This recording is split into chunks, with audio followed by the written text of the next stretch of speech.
Now our original series, Project Home, and a live look at San Francisco, where the ability to work remotely has led to a surge of vacancies in the city's apartment stock. But just how many units are actually empty? Tonight, in our original series, Project Home, Susie Steimle tells us about a new law that will answer that question.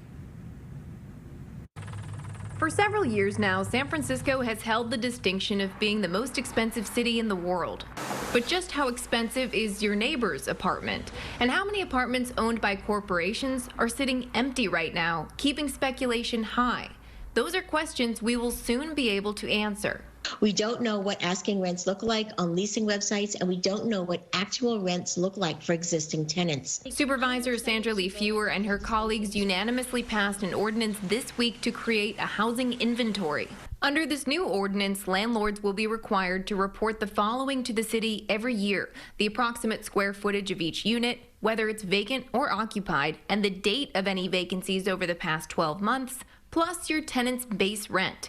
Failure to comply means a landlord's license to raise the rent will be suspended. Nobody should be scared of information or transparency. I think it's so ridiculous that to find out information about something as important as rents and vacancies in our own city, that we are looking at Zillow and Craigslist. We have a lot of concerns about the ordinance. Charley Goss is with the San Francisco Apartment Association. Disclosing which tenants pay what when all tenants live under the same roof kind of sows what we call rent animosity.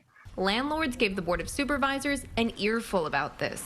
And it is government oppression to decide that a whole class of people need to be surveilled. By what right? It is an invasion of privacy. Please postpone this until you can work with all of us. But vacancies are going up, rents are going down, and more people are still ending up on the street every day during an ongoing housing crisis. Cynthia Fong with the Housing Rights Committee says every day scared tenants who can't pay rent are asking her, where are the vacancies? What are we doing about them? Like, what's happening with rents? Like, these are questions that we get asked. And when we go back to them and say, well, actually, our city has no idea. We asked the president of the California Rental Housing Association and Charley Goss with the SFAA the same question about vacancies and got different answers. And the number that's being thrown out is 25 to 30%. We're tracking a vacancy rate of between 15 and 20%.